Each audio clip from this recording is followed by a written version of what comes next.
اللہ کے حبیب کا فرمان ذیشان آپ کی خدمت عالیہ میں پیش کیا۔ اللہ کے حبیب نے دو مقامات پر دو چیزوں کے اکٹھا رہنے کا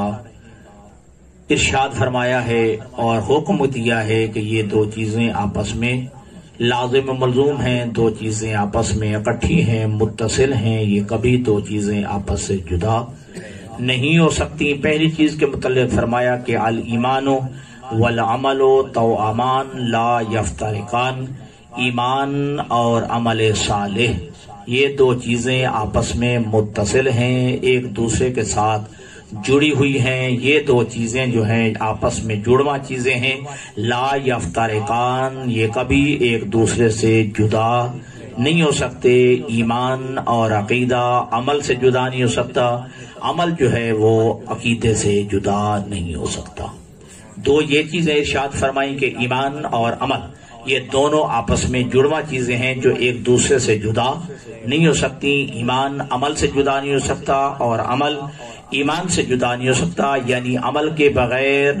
ایمان قبول نہیں ہے اور ایمان کے بغیر عمل قبول نہیں ہے، یہ دونوں آپس میں متصل ہیں، لا یفترقان، ایک دوسرے سے جدا نہیں ہو سکتی۔ اور دوسرا اللہ کے حبیب نے دو اور چیزوں کے متعلق بھی ارشاد فرمایا کہ یہ دو چیزیں کبھی آپس سے جدا نہیں ہو سکتی، کہ اللہ کے حبیب کا اس دنیا سے جانے کا آخری مرحلہ ہے، آخری وقت ہے، آپ کی آخری سانسیں ہیں۔ اللہ کے حبیب نے جو ہے ارشاد فرمایا کہ انی تارکن فیکم الثقلین کتاب اللہ و عترتی اہل بیتی ما ان تمسکتم بہما لن تضلوا بعدی ابدا، کہ اللہ کے حبیب نے فرمایا کہ میں تمہارے اندر دو چیزیں چھوڑ کے جا رہا ہوں، ایک اللہ کی کتاب ہے اور ایک اپنی عترت اہل بیت ہے، اور ساتھ ساتھ یہ بھی فرمایا ما ان تمسکتم، یہ لفظ ما جو ہے یہ زمانے کے لیے استعمال ہوتا ہے کہ ما ان تمسکتم، جب تک تم ان دونوں کے ساتھ متمسک رہو گے، یعنی میری اہل بیت کے ساتھ بھی اور اللہ کی کتاب قرآن مجید کے ساتھ بھی۔ اللہ کے نبی ضمانت دے رہے ہیں کہ لن تضلوا بعدی ابدا، میرے بعد ہرگز گمراہ نہیں ہوں گے۔ اللہ کے نبی دنیا سے جا رہے ہیں اور پھر اللہ نے آپ کے ختم نبوت کی مہر بھی لگا دی کہ ما کان محمد ابا احد من رجالکم ولکن رسول اللہ و خاتم النبیین، کہ اللہ نے فرمایا کہ میرا مصطفیٰ جو ہے تم مردوں میں سے کسی کا باپ نہیں ہے، پھر ہے کیا ولکن رسول اللہ، مگر یہ کہ یہ اللہ کا رسول ہے، وخاتم النبیین، اور آخری نبی ہے۔ ختم نبوت کی مہر اللہ نے بھی لگا دی اور خود حبیب کبریا نے بھی جو ہے یہ جملہ ارشاد فرمایا کہ انا خاتم النبیین لا نبی بعدی، میں آخری نبی ہوں، میرے بعد کوئی نبی آنے والا نہیں ہے۔ تو قرآن نے بھی تائید کی اور ساتھ اللہ کے نبی نے اپنے فرمان سے اللہ کے جو ہے فرمان کی جو ہے تائید کر دی کہ میں آخری نبی ہوں، میرے بعد کوئی نبی آنے والا نہیں ہے۔ جب کوئی نبی آنے والا نہیں ہے تو پھر نئی کوئی شریعت بھی آنے والی نہیں ہے، جب شریعت آنے والی نہیں ہے تو جبرائیل بھی آنے والا نہیں ہے، جبرائیل آنے والا نہیں تو وحی بھی نازل ہونے والی نہیں ہے، پھر نئے احکامات شریعت بھی آنے والے نہیں ہیں، احکامات اسلام بھی آنے والے نہیں ہیں۔ اس لیے فرما دیا کہ میں تو دنیا سے جا رہا ہوں، کوئی نبی آنے والا نہیں ہے، تو لہذا فرما دیا کہ انی تارکن فیکم الثقلین،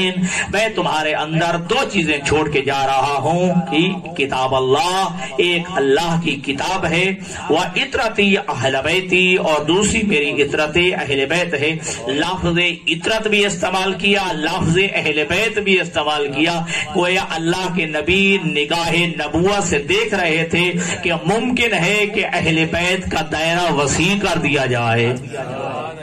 اہل بیت کا دائرہ وسیع کر دیا جائے اور اہل بیت کے اندر جو ہے بہت سارے لوگوں کو جو ہے لے لیا جائے، تو ساتھ لفظ عترت بھی کہہ دیا۔ عترت وہ ہوتی ہے جن کا تعلق خون کے رشتے سے ہوتا ہے،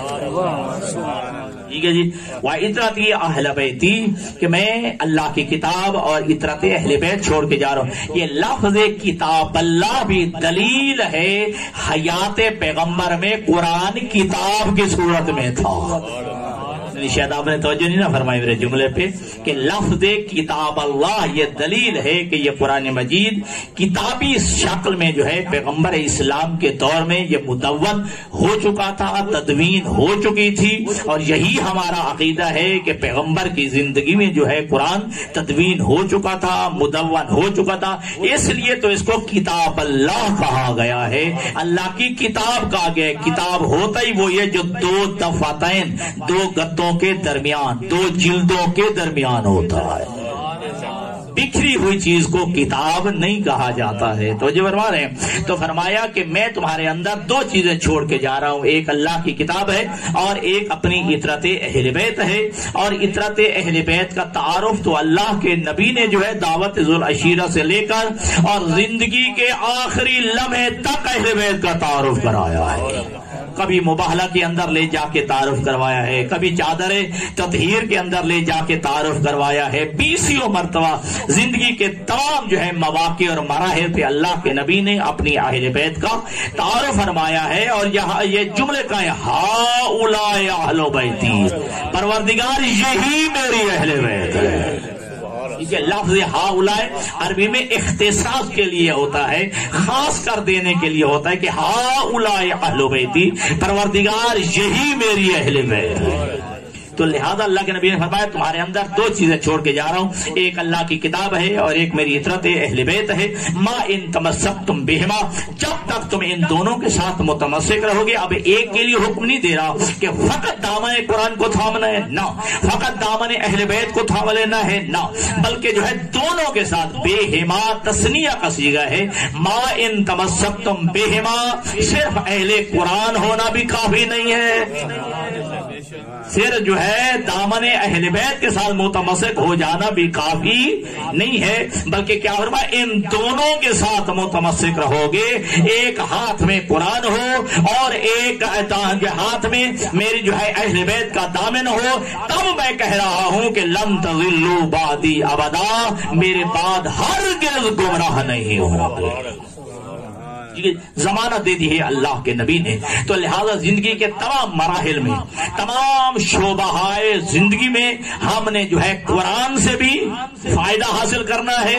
اور ہم نے اہل بیت سے بھی رہنمائی حاصل کرنی ہے۔ زندگی کے جتنے ادوار ہیں، زندگی کے جتنے شعبے ہیں، آپ کو جو ہے جتنے بھی آپ کو زندگی میں جتنے مراحل جو ہے درپیش آ جائیں، اب ان میں نہ اکیلا قرآن کافی ہوگا، نہ اکیلی اہل بیت کافی ہوگی، بلکہ دونوں کے ساتھ متمسک رہیں گے تو پھر ہم حقیقت جو ہے وہ گمراہی سے بچ سکتے ہیں اور سیدھا راستہ یعنی نجات کے راستے پہ چل سکتے ہیں۔ اور پھر اللہ کے نبی نے فرما دیا کہ لن یفترقا حتی یردا علی الحوض، یہ قرآن اور اہل بیت یہ ابھی جو ہے آپس سے کبھی جدا نہیں سکتے۔ وہ جس کے میں نے آپ کو جو ہے شروع میں کہا ہے کہ پہلی وہ چیز ہے جس کے بارے میں فرمایا کہ لن یفترقا، یہ ہرگز جدا نہیں ہوں گے۔ ایک ایمان اور ایک عمل کے بارے میں فرمایا کہ ایمان اور عمل بھی یہ دو آپس میں جڑوا چیزیں ہیں، یہ آپس سے جدا نہیں ہو سکتی۔ ایمان عمل سے جدا نہیں اور عمل ایمان سے جدا نہیں۔ اب یہاں اہل بیت اور قرآن کے لیے کہا کہ دیکھ لیجئے لن یفترقا حتی یردا علی الحوض، اور یہ قرآن اور اہل بیت بھی آپس سے جدا نہیں ہو سکتے، پھر ایک لمحے کے لیے بھی نہیں، ایک سیکنڈ کے لیے بھی نہیں۔ اگر لمحے کا بھی تصور تمہارے ذہن میں آ جائے کہ شاید ایک لمحے کے لیے بھی قرآن و اہل بیت جدا ہو تو یہ تمہاری خام خیالی ہے۔ اللہ کے نبی نے فرمایا لن یفترقا، لفظ لن جب استعمال ہوتا ہے جیسا کہ لن تنالوا البر، ہرگز ہرگز جو ہے تم نیکی کو پا ہی نہیں سکتے حتی تنفقوا مما تحبون، جب تک کہ وہ چیز اللہ کی راہ میں خرچ نہ کرو جو تمہیں سب سے زیادہ محبوب نہ ہو۔ تو لفظ لن جو ہے استعمال ہوتا ہے کہ لن یفترقا، ہرگز ہرگز کبھی بھی کسی زمانے میں بھی نہیں، کسی وقت میں بھی نہیں۔ توجہ فرما رہے ہیں، لن یفترقا یہ کبھی جو ہے آپس سے جدا نہیں ہو سکتے حتی یردا علی الحوض، یہاں تک کہ یہ دونوں حوض کوثر پر مجھے آ کے ملے۔ تو اس کا مطلب ہے ایک لمحے کے لیے جب جدا نہیں ہے تو بارگاہ مصطفیٰ میں بھی قرآن اور اہل بیت اکیلے اکیلے یہ فاصلے سے نہیں، بالکل جو ہے ایک وقت میں جو ہے حوض کوثر پر بارگاہ رسالت میں پہنچے گے۔ ادھر قرآن بھی ہوگا اور اطرت اہل بیت جو ہے وہ بارگاہ مصطفیٰ میں پہنچے گی۔ تو یہ دو چیزیں ہیں کہ جس کے بارے میں کہا کہ یہ کبھی آپس سے جدا نہیں ہو سکتے، ایک ایمان اور عمل کے بارے میں فرمایا اور دوسرا قرآن اور اپنی اطرت اہل بیت کے بارے میں فرمایا کہ عمل اور ایمان یہ جدا نہیں ہو سکتے، ٹھیک ہے جی۔ اور ایک لمحے کے لیے نہ ایمان کو چھوڑنا ہے اور نہ ہی عمل صالح کو چھوڑنا ہے۔